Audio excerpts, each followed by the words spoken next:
Welcome to Sandbox, episode 3. Oh my god, we're on episode 3. So, me and Jack had a discussion. We're keeping this one lean, alright? No Yeah, fluff. This intro, already too long. yeah, let's move on. Well, thanks for watching, everyone. See you next time. This beer, is very weird. It's called Sixes Plus Sevens, and it is 6.677% ABV. Okay. And it looks like that. Ooh. It looks intriguing. I've got beer coming out of my ears this month, everyone. I've got loads. You've just been ordering loads of beer. Mm-hmm. That's the way to do it during lockdown. Oh, that's delicious. Yeah? The can's very blue. It's described as old school, big hug flavors. Does it feel like a warm hug? Big warm hug? It's gorgeous. Very nice. And we're keeping it very on brand because you're drinking a blue can and I'm drinking a red bottle. Oh, London Pride. I've got London Pride Original Ale, which I'm sure you've drunk on the podcast before, but I don't think I've ever had it before. And I was a bit preemptive. I've already started it. That's how lean we're keeping this one. Oh. But yeah, it's good. It's authentic, original, and full of character. I would agree. I like it. Goes down smooth. So, And I'm in London, so this is my pride. our first bit of news is Yeah. that I have now purchased an RTX 3080 and I can't wait. You somehow managed to do it immediately, which I'm very impressed with. I'm very impressed. The website was not impressive. It could not handle it. It could not handle the load at all. I was got the quite hug nervous because I clicked pay by PayPal like 17 6 times. and I was thinking, well, if I've just spent like, £6,000 on graphics cards, I might be in trouble. That's all right, you can just give one to me. Give one to you. Oh, the jokes of it. Anyway, in real news, Yeah, Sony. Well, there's quite a lot of Sony stuff. So there's quite a bit of Sony. the first thing is Sony revealed the price of their PlayStation 5 models. Yes. $350 for the digital version. Pounds, that is. Yes, pounds. If you're American, do the math. $399 dues. That is a really, really good price. Oh yeah, for sure. And then if you want the pleasure of a disc drive, Yeah. well, it's going to cost you £100 extra. It's crazy that no disc drive is £100 cheaper. And what's crazier is that I'm going to spend the extra £100 on the disc drive version. Mm-hmm. Absolutely. They want you to have the digital version because you'll be spending so much money on their store. Yeah. So Disc drive, I can buy pre-owned discs for a cheap price, and I have a Blu-ray player now. not just a Blu-ray player, it's actually it's like a 4K. It's actually a pretty decent Blu-ray player. No, yeah, that's true. That would be very expensive on its own. Yeah. For I guess it is still a Blu-ray player, but a Blu-ray player of that quality and level. Yeah, and I think we talked about this before. It's also just nice to own a game's disc Yes. and know that, I don't know, I'm not going to somehow lose my ownership of it. Like with a digital copy, it's always a bit like, I don't know, what if this just vanishes somehow and I can't re-download it? I'm fine with digital copies if it's on a really good, reliable storefront. Like Steam, I'm so happy with Steam because they've got your back. Your games aren't going anywhere. Yeah. And I just feel like it's nice and secure. Whereas some stores, like the PlayStation Store, kind of feels like, do I really own this? And like, I don't know, it's something about it. Yeah, I feel like I just don't. Oh, pardon you. Sorry. I feel like I just don't know it well enough or understand it well enough. It's probably fine, but you know, that's how it goes. But yeah, Sony have got a few games that they announced. Yeah. Most of them not exclusives actually, although they definitely want you to think they are. Yeah, So I'm gonna go through them quick. go for it. My favorite one is Final Fantasy 16, Yep, of course. You love a bit of FF. and directed by the guy who did Final Fantasy 14, which means that this one actually might be really good, unlike the last 10 years of Final Fantasy games. They've all been bad except for Final Fantasy 14. So Yeah, that looks. They've gone back to a fantasy setting. yeah, They've been pretty sci-fi for quite a long time now. yeah. So that's pretty hype. It looks pretty cool. That's coming to PlayStation and PC. Cool. I'm not sure if this has been confirmed yet, but I believe it is going to be like a timed exclusive for. Okay. I think it's going to come out on PC 6 months later, and Yeah. Xbox a year later. So, Okay. They but should have called the last one Final Sci-Fi. just to make it, yeah, just to make it clear though, Yeah. this game is like going to take 10 years to come out. Just gonna. Oh yeah, it's one of those.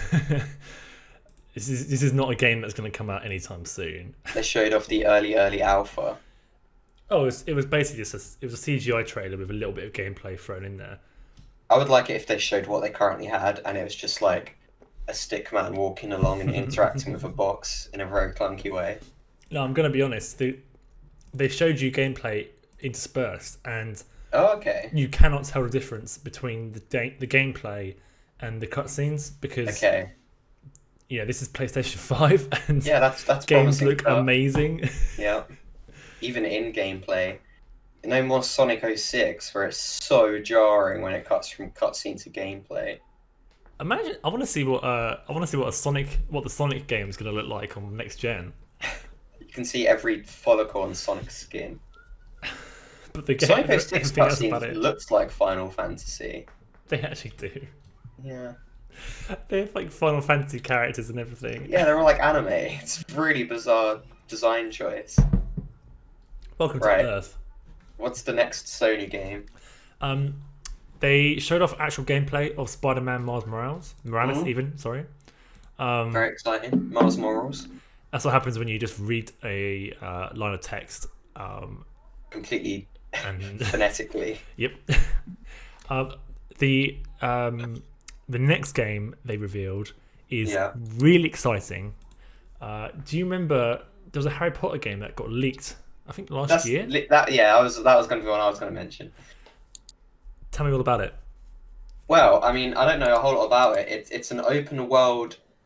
Well, it's a Harry Potter game, but it's not a Harry Potter game. It's just set in the Wizarding world. It's called Hogwarts Legacy, and I'm cautiously optimistic because we don't really know much about the game. We haven't seen any gameplay.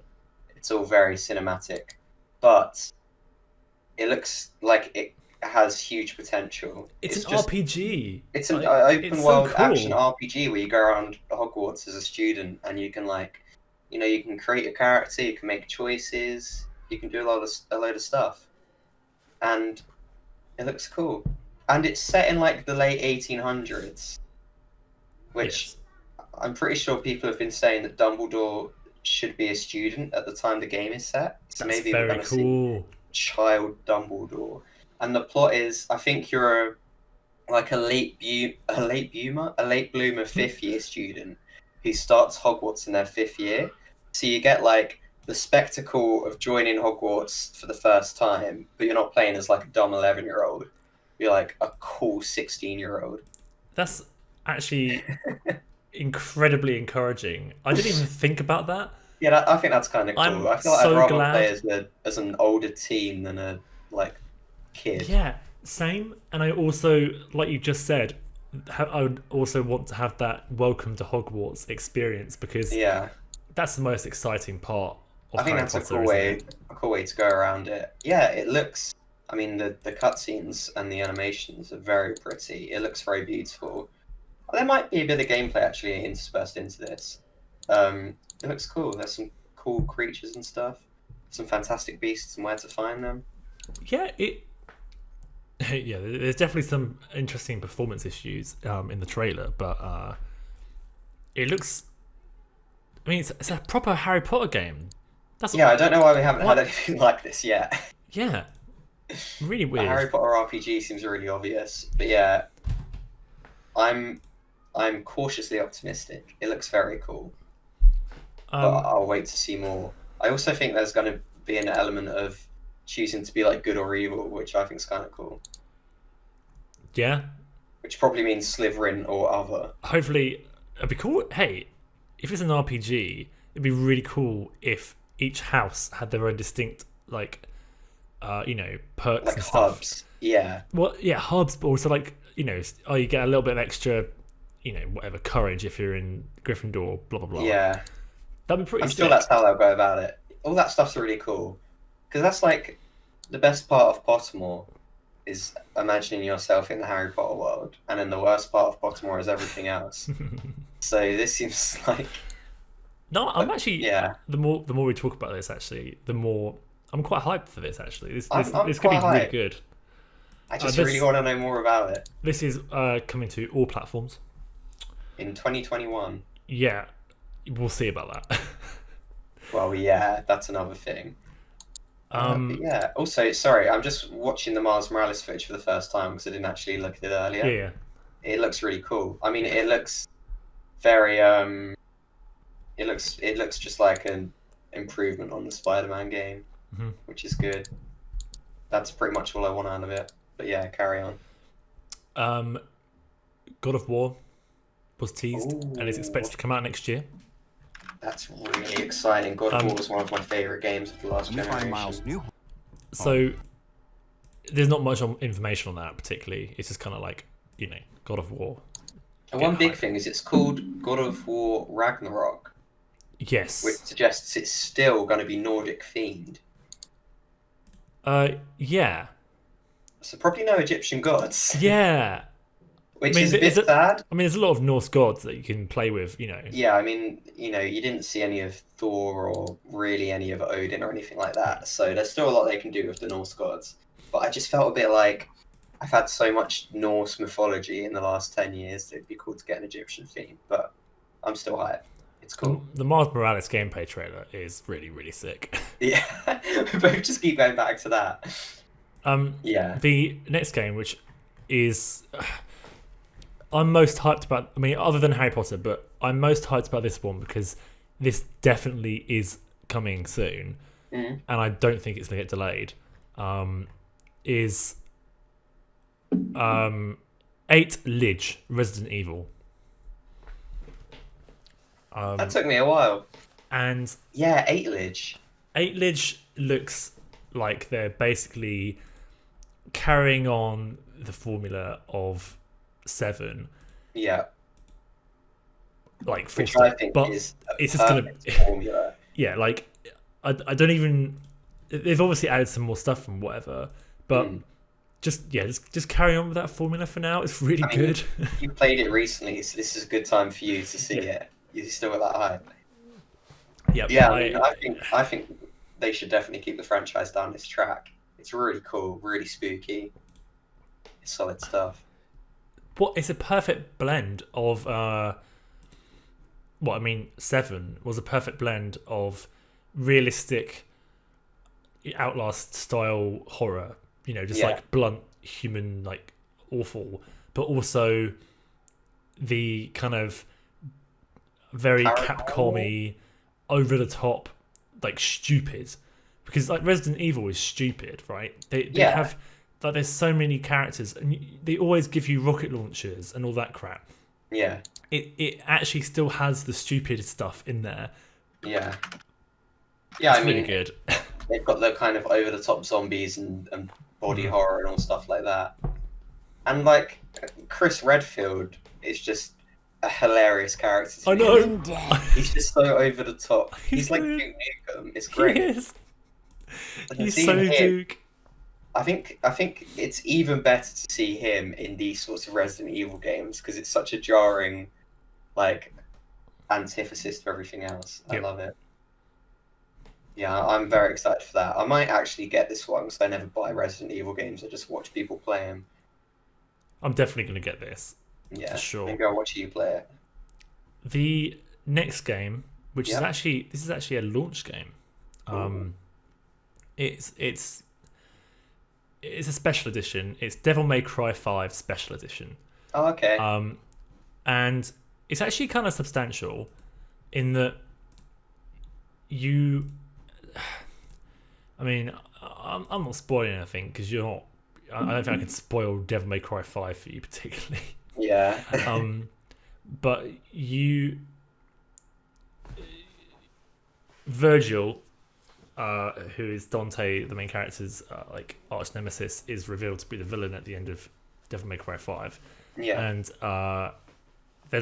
he does a monologue, and he kind of says, I wonder what would happen if we switch places, and because Dante was saved from a building, from like a fire or something, Yeah. and Virgil was left to die, and he said, "I wonder if I'd been picked. I wonder if we'd switch places." Mm. And the special edition is basically Devil May Cry 5, except Virgil is now the protagonist, and you're going up against Dante, That's which is really pretty interesting. cool, isn't it? Yeah, that's really cool. Yeah. I mean, that's got some cool like moral subtext there. Hmm. Some like, oh, they're just a victim of circumstance. So it's a re-release, but effort has been put into the re-release. Like it's actually Yeah, it looks pretty sick. So that's really cool. I I'm want a hoping. Spyro re-release where you play as Nasty Nork, go up against evil Spyro. Why not? Anything's possible. They just decide, you know what? Reignited trilogy needs an expansion pack and a season pass. What if Nasty Nork was saved from that fire? I don't think dragons can be set on fire, can they? Really? Yeah, I guess so. So, Maybe. Five Nights at Freddy's Hmm. security breach. I haven't heard a single thing about that. It's Five Nights at Freddy's, but it's like high budget looking, and there's not much other than it's going to be scary and stuff. Fair. Um, How many games have they made now in this franchise? I think they're on 102. I literally remember like 8 years ago, you were like, "Oh, Jack, I found this really creepy game online called Five Nights at Freddy's," and then we played it like, "Oh yeah, that was spooky," and now 58 years later. Okay, that was I believe 7 years ago. Oh, I Just was gonna. close. I was just throwing a random number out when I said You were 8. very close, and that disturbs me because I was gonna say actually it's 5 years ago, but no, it really was quite a long time ago now. Man, they're just going away with it. Man, okay, I'm just skimming through this teaser. What kind of Freddy Fazbear restaurant is this? I believe they've gone way past Is it the set in the restaurant. future? Certainly looks like it. Interesting. Cool. So it looks like a very neon cyberpunk Freddy Fazbear's Pizzeria. Interesting. Do we know anything about the game? Nope. Cool. And the other main thing they talked about, yes, I think it was yesterday. This presentation. I Yeah. didn't actually watch it. I didn't realize it was on. I don't really keep up with Sony news very well. Is Demon Souls is a launch game. It's That's actually quite a launch exciting. game for PS5, which is that's a get. That's pretty good. Yeah, that is. That'll do him some favors. There is a rumor going around that it's actually going to come to PC, but Sony don't want that to come out right now because they want people to buy PlayStations. So that might come to PC, it might not. We'll see. I think that's just Sony in general, right? Yeah, I mean they released Horizon recently on Steam. Yeah, that's true. Uh, Well, it's all going on. That's all very exciting stuff. Especially for me, who is almost certainly going to buy a PlayStation 5 as soon as possible. It's nice to know how much money I'm going to be down in November now. And Europe gets it a week later than like everywhere else. Which is weird because Europe is massive Sony fans. Like Europe is quite a big market for Like PlayStation. even Australia and New Zealand get it a week before us. Mm. There's a theory that That's kind of unheard of. there's a theory that they brought the release date forward when they found out about the Xbox release date, and for some reason couldn't do it in Europe. But I don't know. I don't know anything about how business works. So tell me what you think about the prices of our Xboxes and our PlayStations as a You mean comparison. our ones coming in November? Yeah. They're all like pretty good, I think. I think they're all relatively reasonable and either what I was expecting or less than what I was expecting. So it's quite exciting because there was a bit in the back of my mind the whole time thinking they're going to be like £550 and I'm going to be completely blindsided. If they released, if I was expecting the Series X, if they'd said it's £600, Mm. not only would I have thought like that was okay, that's actually still, for what the tech is, Yeah, that's still not bad. I'm But the fact that it's sure. £450, that's mental. I'm sure they're running a loss on all these consoles. They must be. I mean, both Xboxes I think are very reasonable. I can't really speak for the Series S because I don't really know what it is still. And the PlayStation 5 without a disc drive, I think, is extremely reasonable. Shave Okay, off so I have a £100. theory. Okay, and this is based on nothing, I guess. Hit me. But my Let's do that theory here.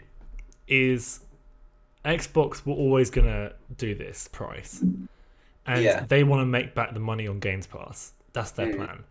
Yeah. Sony, bear in mind the PlayStation is significantly weaker this time round. Mm. Sony saw the price. I'm like, crap. I reckon they actually wanted to sell it for more, Yeah. but cannot possibly. They matched the price. It's the Yeah. same price. They always They totally just matched it. I think both were waiting for the other, and it got Yeah. to a point where Microsoft were like, okay, we'll just do this reasonable price, and then Sony were like, okay, we've got to go the same. We can't go lower. We can't go higher. No, I think they were always going to be the same price. At least one of the version of each was going to be the same price. it's very interesting. But think So- about Oh. Xbox's upfront cost. You can pay what, £35 upfront? The Series X is wild. Yeah, £35. It is £35. Think about that. over That Christmas. includes Games Pass. Yeah, that's going to be insane over Christmas. Think about how many like parent at the Mhm. moment are going to be like, wait, I can buy my kid this like huge present for this much money and then just pay this much monthly, and they get all this stuff. I think that's going to be pretty good for them. I think as a launch console, the Series X is the best one. The PlayStation 5 will outsell it eventually because the PlayStation's where all the good games are going to be. Yeah, people just want those exclusives, including me. That's the only reason I always get PlayStations is because of the exclusives. Because why else would you? And because I always feel like I can get Microsoft games on PC. I do think that Microsoft are going to have some really good exclusives actually this gen. Yeah, But I think Sony already had that established base of exclusives that they're just kind of building off of. Whereas Yeah. Microsoft have kind of gone, all right, they've bought loads of studios out Mm. and they've kind of just started building up their IP. yeah. So I think in like a year or two, there's going to be loads of cool exclusives on Got Xbox. some kind of a lot of indie studios and stuff as well. Exactly. Yeah, I mean, Sony just get more and more each generation. They just build up more and more exclusives. Yeah. And I mean, I can't really speak for Xbox this generation, but I feel like this was probably the worst generation for Xbox compared to PlayStation. Yeah. PlayStation has actually always outsold Yeah, the Xbox, but I mean, clearly the 360 was far more successful than the Xbox One. Xbox One. The name probably didn't help. I just don't. I don't think the Xbox One was very good at all. Honestly, I think it's a bit of a PS4 is just better. There's not really much to it. Everything down to exclusives. Yeah. Yeah. Well, it's an exciting time. It is exciting. Yeah. Um, Pretty pumped for the whole generation. I think I'm it's going to be pretty great on both sides, regardless of what you're buying. I think you're going to enjoy yourself. yeah, and I know I keep going on about it, but I'm super happy with Games Pass. I'm kind of on PC. I'm that's a really decent source of games. That's great. I feel like my gaming is going to be Games Pass supplemented with the occasional, super hype game like Cyberpunk. Yeah, I mean, it's not often that video game companies treat the consumer that well or are that generous to them. Yeah. It's usually trying to squeeze as much money out of you as possible. So it feels like a really cool turning point, hopefully. There's one more piece of news I want to quickly mention. Go for it. There was actually a little mini Nintendo Direct today. It was one of their partner showcases again. And in this, the main thing they revealed was Monster Hunter Rise. Oh, yeah. Which is really interesting because it's an exclusive to Switch, and it's kind of like Monster Hunter World, but on Switch, and it looks really, really good. Because Monster Hunter used to be exclusive to handheld devices. It used to only be on PSP and 3DS. So it's pretty cool to see them return to it. Because I think a lot of people assumed that they were done, that they'd moved on to just consoles, like, non-handheld consoles, that is. So that's a thing. That's pretty cool. Actually, there was 2 Monster Hunter games. There was another exclusive for Switch, Monster Hunter Stories 2, Wings of Ruin. I was going to say that's come up when I've searched for Monster Hunter Rise. Yeah. So that was today. Monster Hunter's going all in for it. The first article that comes up is Monster Hunter Rise has Rifle Dog out on Switch next year. Dive into the... They're really excited about that dog. Yeah, that is appearing in all the thumbnails. It's big news. So it's pretty cool. Tell me what you've been watching. We're done with news now. Oh, unless you have more news. I have no more news. You've covered all my news. It was mainly Sony stuff. You know what I've been watching, because I haven't shut up about it over the last 3 days. I've been watching The Boys on Amazon Prime. Jack's been sending me little updates, hey, have you watched The Boys? Started watching The Boys. Yeah, I finished The Boys season 1. 2 hours later. I'm up to date with The Boys. I'm up to date, by the way. Yeah, I don't understand that. How did you manage? Did you watch it on fast forward or something? I watched it in 3 days. Every lunch break and I finish work usually 2 hours before my girlfriend. So I just watch episodes in there, and sometimes a bit more in the evening. Yeah, I got all caught up. What is it? There's 8 episodes in season 1, 4 episodes in season 2, so it's 12 hours basically. Yeah. I spent 4 hours a day watching it. That's the way to do it. Yeah. I mean, you've watched all of season 1, so we won't really spoil much, but we can spoil season 1 and not be spoiling it for ourselves. So, potential spoilers ahead for The Boys. If you haven't watched it, it's great. It's just so good. I said it to you, it's probably my favourite show I've watched since Mr. Robot. I think which I know is high praise. Although I haven't watched Dark yet. It's really difficult. Oh, you should definitely. It's really difficult to... All the praise that I have for The Boys, it's difficult to actually convey just how good it is.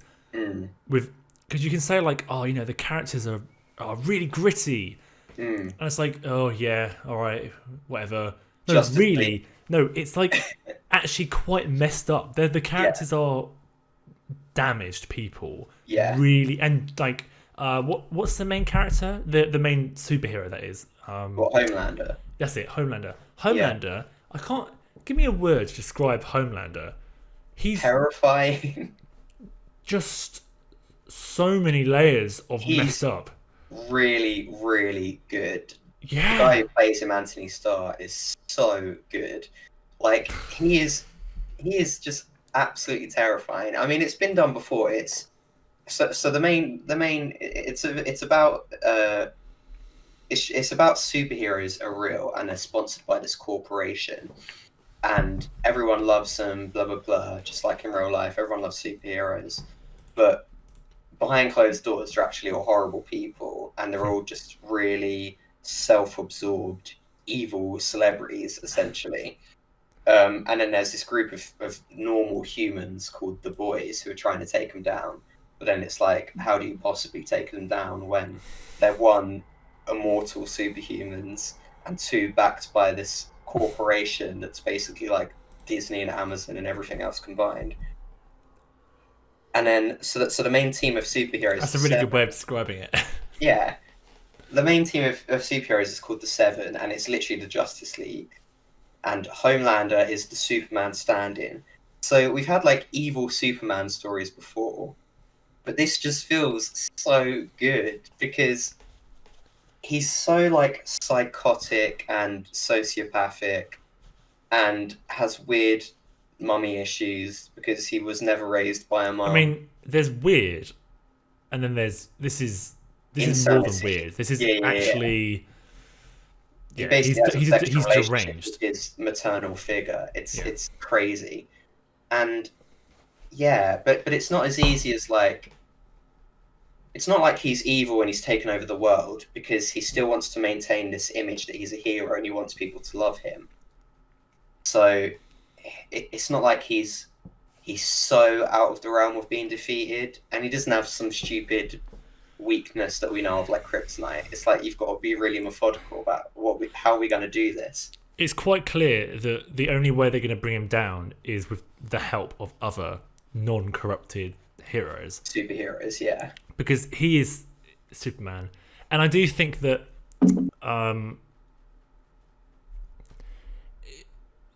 it's a small criticism, I suppose, but when you're dealing with overpowered superheroes like him, it's difficult to imagine the non-superhero protagonist getting away with quite as much as he does.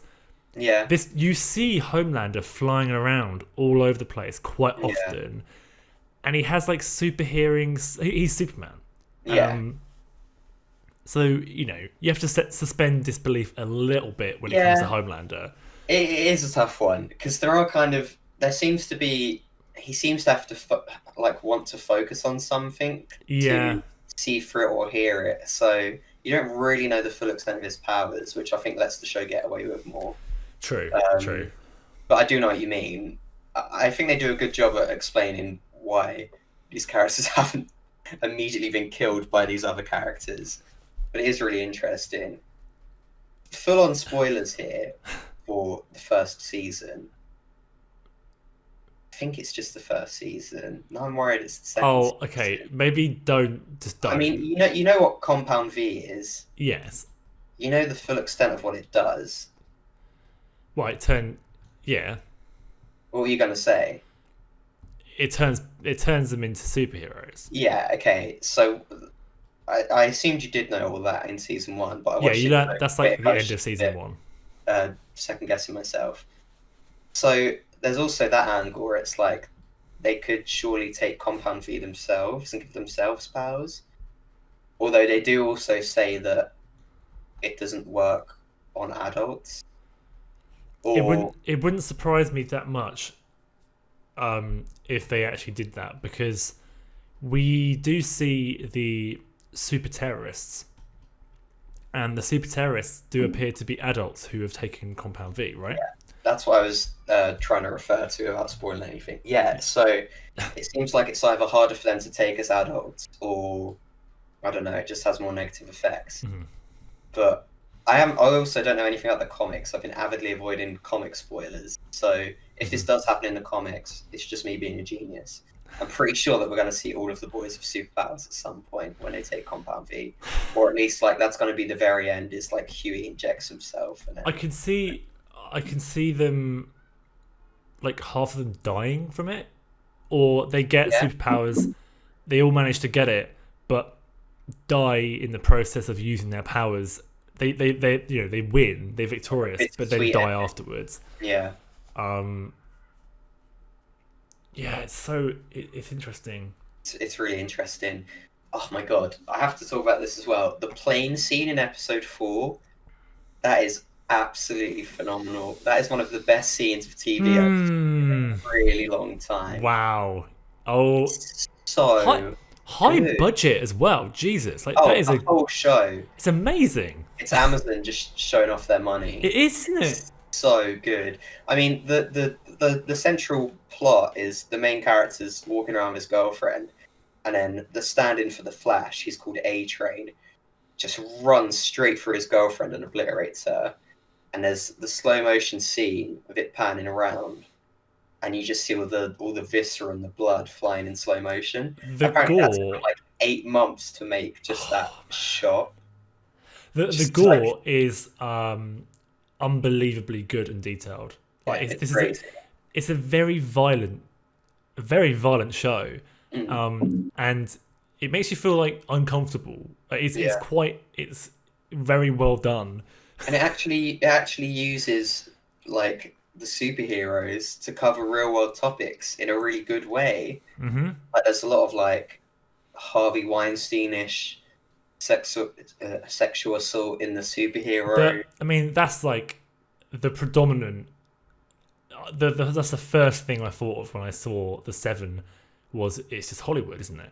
Yeah, yeah, That's the basically main it. that is the main theme of it. They've all got like actual superhero franchises based on Yeah. themselves. Yeah, there's I don't know if you've got to this point, but there's a point where they refer to the VCU, like Oh the yeah. I saw that. cinematic universe, which is basically obviously the MCU. But yeah, it's just so good. Apparently, the comic book is far edgier, but to the point where it's kind of being edgy for the sake of edgy. And I've Right. seen a Okay. lot of people say that the series is better than the comic for the reason that Very cool. it tones it down to an extent where it's using this dark comedy and That's what I mean. just to tell the It story. it actually it's a very thin line Mm. between being dark Being and shocking. being edgy. Mm. Edgy, you don't want to be edgy. Like, and there's so many. That's what I mean by like the generic gritty superhero Yeah, I trope. was going to say, I think the word That's gritty kind is of synonymous with edgy. yeah. When you say gritty, usually it's yeah, like you said, for the sake of it. Mm. Whereas I do think The Boys is shocking in the best way. Yeah. Everything about it is just Oh, yeah. genuinely shocking, and also the characters are so complex. Yeah. Um, I mean, there's so many scenes that are really shocking, but it never really feels like just shock value for the sake of shock value. It's like it's actually trying to tell the story and convey the themes of the show. also, it has like realistic consequences to Yeah. people fighting with people with superpowers. Mm. So you don't just in Marvel movies. Obviously, you just see like pow, pow, bang, bang, and people are flying over the place and then getting up. And but in this, it's like if someone is punched and flies across the room, they're not getting up. Like Yeah, that's they're it. dead. It's like, oh, all my ribs are broken. Yeah. That is what happens. Yeah. The Boys is very. They actually think about, what is the consequences of someone running really fast? He has. Oh, I can't actually remember the specifics because I watched it last year. Yeah. But I remember thinking all of their superpowers had very real consequences. Yeah. No, I mean, the fact that the whole story starts because someone gets run through and Yeah. obliterated by basically the Flash. Like you don't see that usually. so It's great good. in the worst possible way. And the Deep is the Aquaman stand-in. I and love what they've done with him. He's He's so Aquaman. It's it's brilliant. hilarious because everyone just like laughs at him and thinks he's pathetic, and he's really insecure in himself. And it's such a funny way of conveying Aquaman. Yep. Yeah, he keeps trying to save like marine life in various ways, and it just keeps going horribly wrong. Like, it's really funny. Oh, so good. Yeah, it's such a good show. I love it. I could talk about that forever. And there's another aspect of it that I think I'll save for the end, because it's a bit of a hot take topic that I think would be a good closing Okay. thing to talk about, and it's not specific to the show. Okay.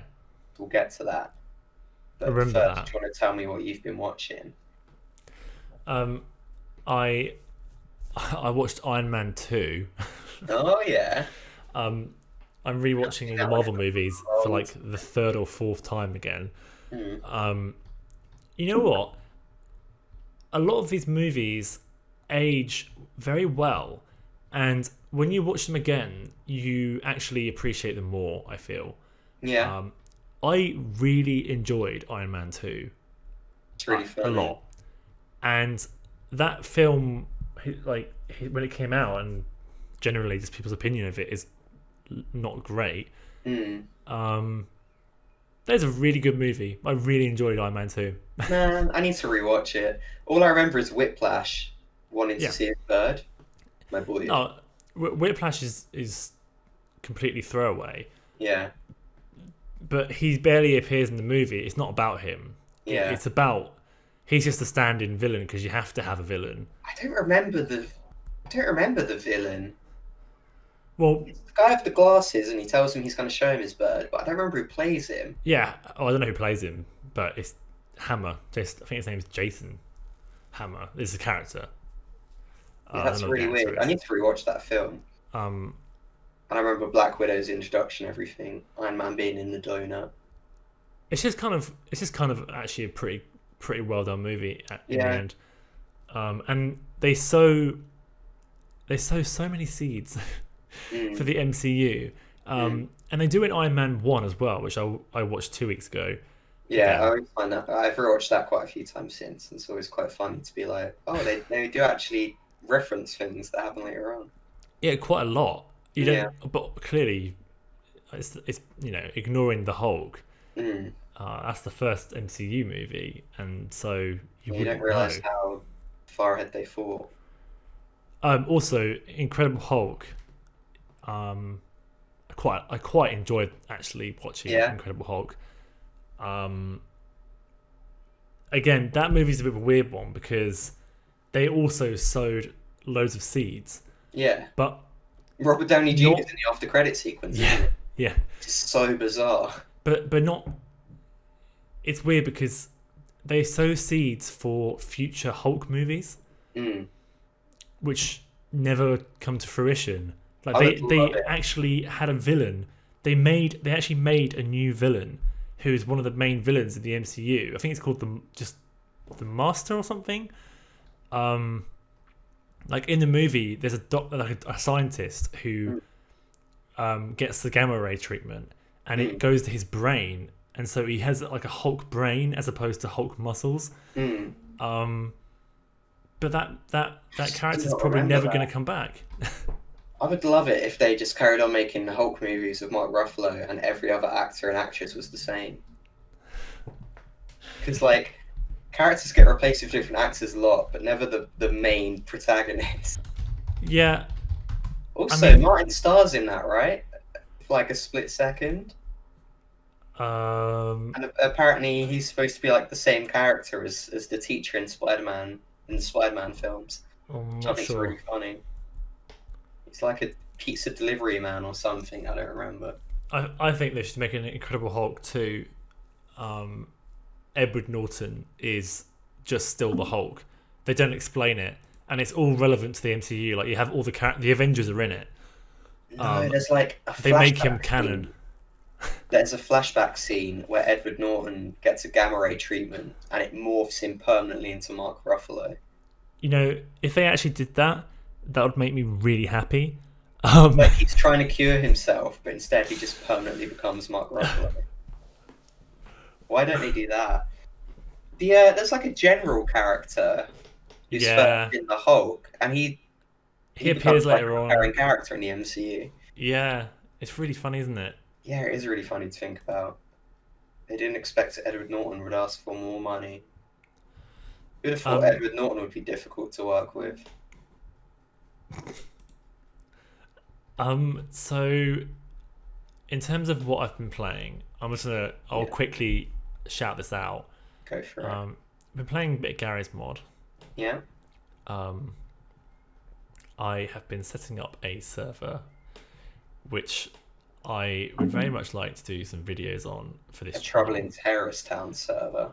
Um, that was a lot of fun. It was a bit there was quite a few hours of frustration. Yeah, I imagine. But once I knew it was working, the process of just adding things to the server was immensely fun. Oh man. The workshop is ridiculous, Yeah, and they have now in 2020. There's some incredibly high quality models yeah, that you can just add to the game, like just direct rips of Doom Guy from Doom Eternal, yeah. and it's like incredibly high quality. Oh man, I'm gonna 3D model myself and put it in the game. Yeah, please do. It'd be really funny. I'd love to. I'd totally add that. So my much to the dismay of everyone who's going to be playing on this server, Yeah. my collection is huge. There's 400. I think it's like 420 playable characters. Oh my god. I will say that some of those are, you know, like kind of reskins of the same character, but there's a lot of unique characters in there. Man, I'm so excited to jump on this. I haven't played Gary's one in so long. I've kept the map selection very, very lean That's good. because I found when I used to play Gmod TCT a lot, Mm. I found you always really want to just go back to the basic, simple maps Yeah. because the more complex ones, it becomes less about finding the Game. traitor and just more about navigating this stupidly complicated map, Yeah. which isn't that fun. Yeah, I get that. And also, every game can be so different. You don't really need that much variety in the map. Exactly. Yeah. So Oh, that that's really is, hype. I'm pretty hype. Yeah, we've about got to do some Garry's videos Mod. on that. That'd be great. Yeah. It's just harder to arrange. You need those people. I mean, are you around tomorrow? Live Yeah. on air, everyone. Right, so that's the You heard it here first. If you want to have a guide on how to pick up boys for dates, just ask me. It's as simple as that. You just ask. You're around tomorrow. Um, Put them in the corner. you haven't been playing anything, have you? No, but I've got one thing that I have been playing in the vein of Trouble in Terrorist Town. Oh, go on then. I've been playing the game that's been taking the internet by storm, Among Us, which is Oh, I really want to play that. which is just Trouble in Terrorist Town, kind of. Yeah. It's free. I've been playing it on my phone. It's like £4 on Steam, which is also reasonable. But I've just been playing it for free on my phone. It's really fun. It's just like Trouble in Terrorist Town, but like How can you play it with randoms? Surely you'd want to play it with friends. no, Like, you can just join a server and play it. fair enough. Which kind of works better because you're only supposed to talk in the game at certain points. You're not supposed to be able to communicate the whole time. Okay. So it kind of works with random people because there's only certain points where you can type in the chat and communicate with each other. Obviously, if I was playing it with friends, we'd be talking the whole time, which would potentially ruin it. But yeah, it's really fun. Yeah, I was thinking for Gmod, I was thinking of making it so that everyone had to talk through the game only, Mm. and so you'd only be able to hear people who are close to you. Like what's that called? Like localized voice chat or something? I don't remember. Yeah, Yeah. because that actually would add an element to the game. I That would be think. really funny, but at the same time, I don't know. You want to just speak to people, don't you? I know that's the only. It's a It's tough like, one. you know, you can make the game very serious, or actually, this is me socializing with my friends. I mean, as long as people just don't speak when they die, it's fine. But yeah, like in Among Us, you call team meetings to discuss things that have happened. You can't just talk the whole time, so it makes it very strategic. But it's really funny and fun, and it's just fun to play with strangers. Like I've had some great games. There's a time when I was the imposter, which I haven't been very often, but I was the imposter. I killed someone. Someone walked into the room, saw me do it, and ran and called a meeting. And then I just blamed them. Like before they could type out that it was me, I was like, they did it. And everyone just immediately voted for them. Funny. Before they could defend themselves, and then they got voted out. That is and I ended brilliant. up winning. Oh, I really want to play it. Yeah, literally, download it on your phone, and then you can just jump into games. They don't take long. It's really fun and stupid. I was going to get on Steam, but I think I'll probably get on Steam. I think it's cross-play between mobile and Steam. That's very cool. That's which always is good. Cool. Yeah, it's just great. It's my type of mobile game. But yeah, I can see why it's taken the internet by storm. It's a really funny one. We should play that together as well. To be fair, that would be fun. Yeah, that'd be really fun. I'm well up for that. So, does that conclude what we've been playing / watching? I think it does. I think it's time for your hot take. I'll hit you with my hot take. So, The Boys Season 2, you may be aware. So, Season 1 dropped all at once. Every episode was released at the same time, and you could binge watch the entire thing. Season 2, the first 3 episodes were all released at once. And then, for the rest of the season, they're releasing 1 episode every Friday. That would explain why you're up to date. Yeah. That makes I'm only on sense. episode 4. Okay. That makes a lot of sense. I was very confused how you managed to catch up so fast. Oh yeah, I didn't realize you didn't know that. I didn't watch all 8 episodes of season 2. There's probably going to be more. I'm not sure. Yeah. Okay. I don't know. It's quite a high budget, maybe not. So yeah, basically, this has been the source of minor controversy in the fan base. Interesting. It's been absolutely review bombed on Amazon because people aren't happy that it's being released weekly. They want it to be released all at once. When I started watching season 2, I saw it had like 70% of 5-star reviews and like 30% 1-star reviews. I thought that's quite high. Oh, come on. And I looked, and every single 1-star review was complaining that it was being released weekly. So I am in the core of I would prefer it was released weekly because I enjoy that format a lot. If it's all released at once, I will binge watch it, and it won't be good for my mental health. And it's just nice to have something to look forward to. It's like Mr. Robot. We'd watch an episode and we'd weekly discuss it and look forward to the next one. It's great. I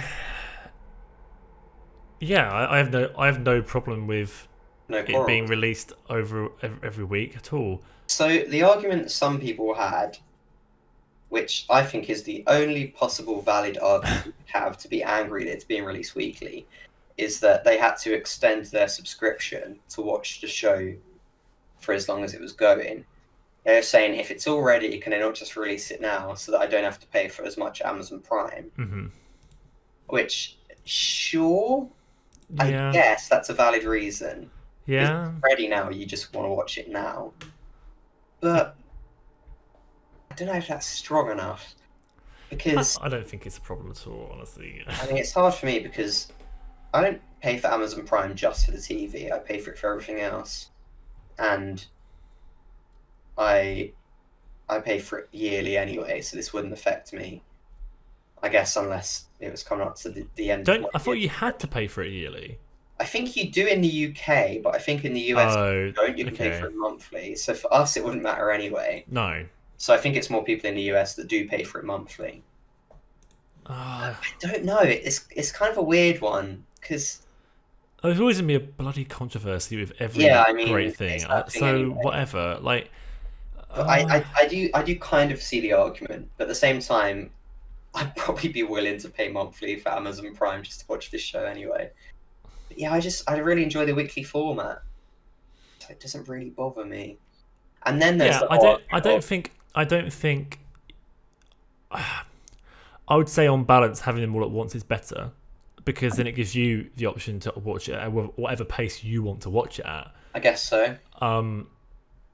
If you haven't got the self control, which I don't, but if you haven't got the self control to pace yourself on it, then that's on you. And yeah, I just enjoy the community aspect you get of the show. Like after every episode, I'll go on the Reddit discussion thread and look at what everyone's saying. See, I actually agree with you, and I think on balance, I think I prefer weekly. Yeah, but because you can't do that as well when it's all released at once, because people just watch it all and then you know what the whole series. You know what? You've actually sold me. So I already in my opinion, I already kind of favoured weekly anyway. But you've now changed my opinion because the whole community aspect, it's great. I love that so much. And you really are losing that with streaming shows being released all at once. No, you don't get it at all. Yeah. Actually, you totally don't get it. That's such a good point. You don't get any speculation or anything. It's just kind of like...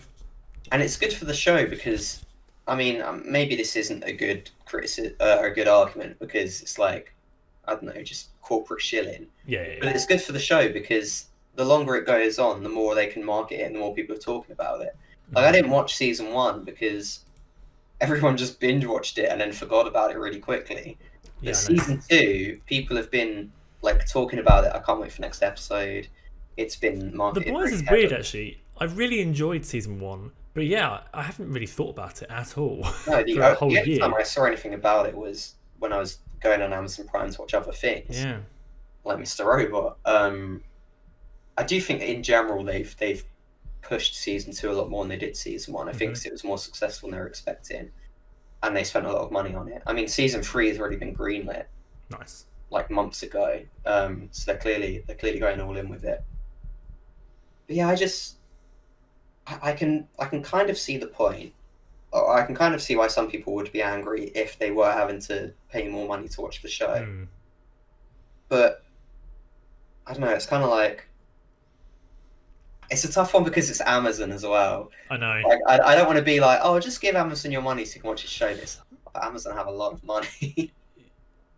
Which is very ironic considering the show is very anti-corporation. I say Amazon as a company is pretty like shady, but whatever.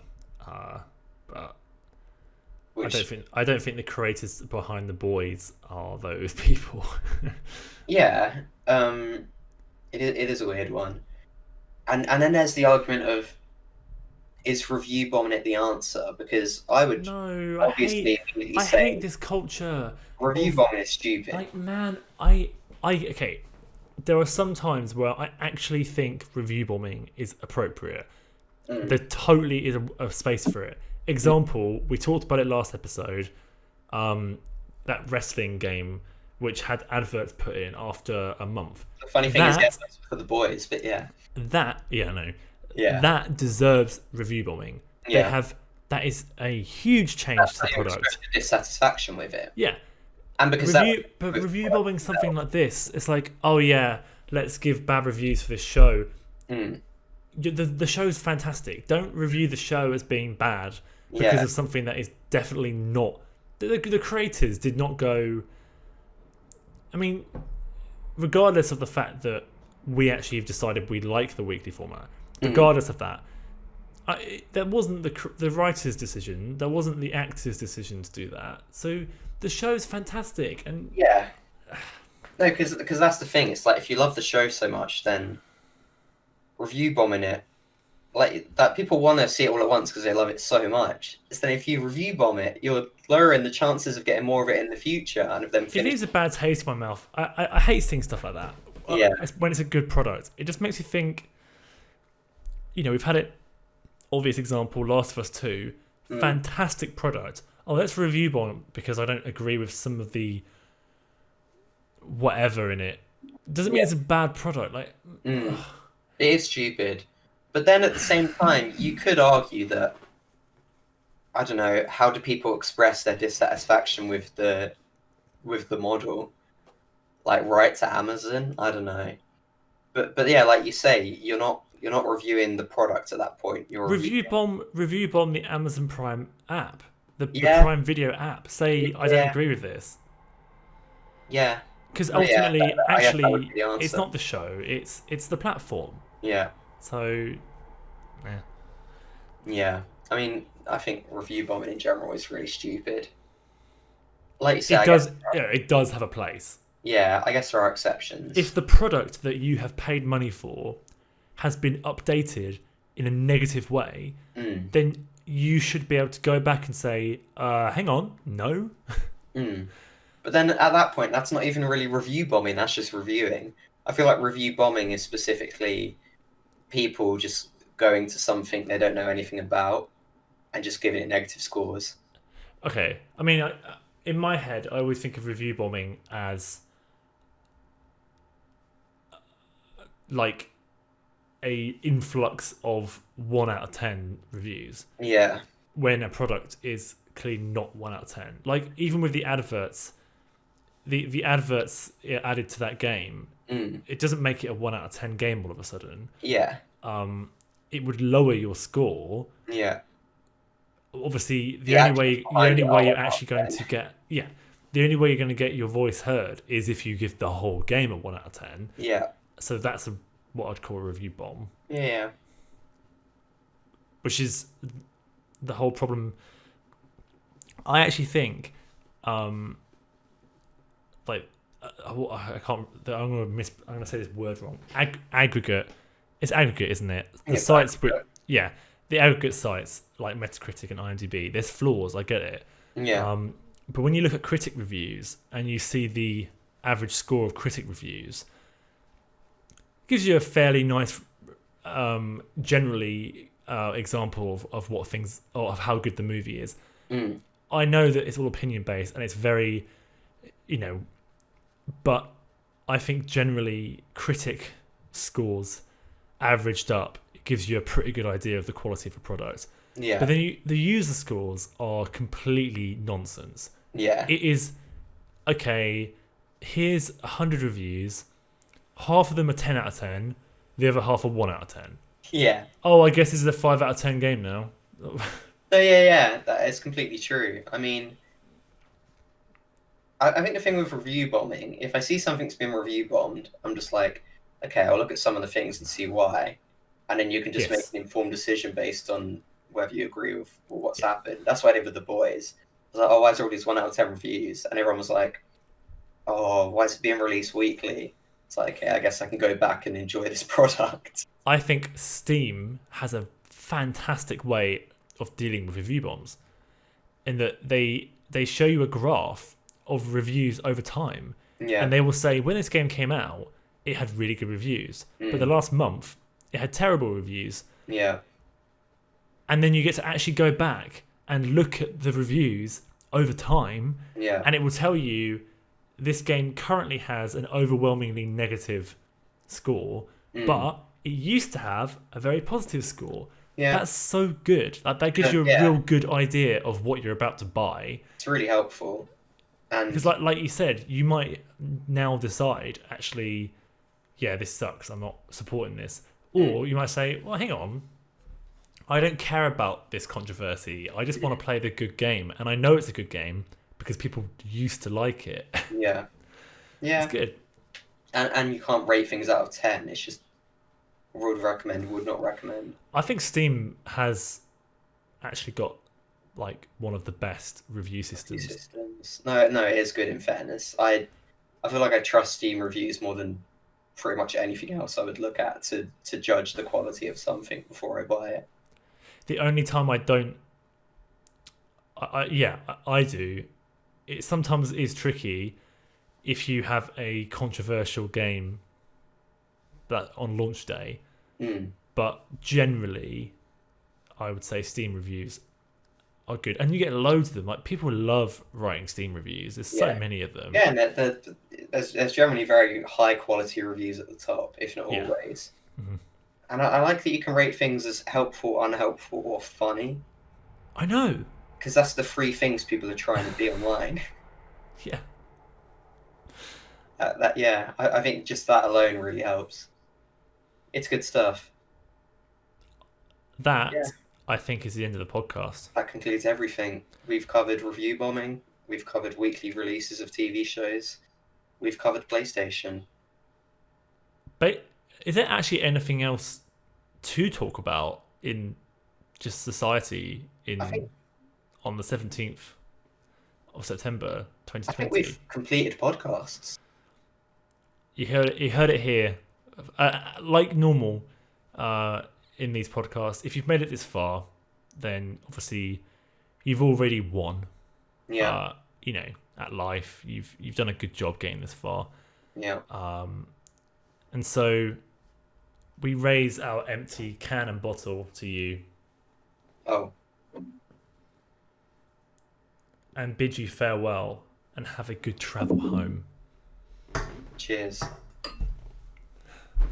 I think we did it. Oh, and please subscribe. Please.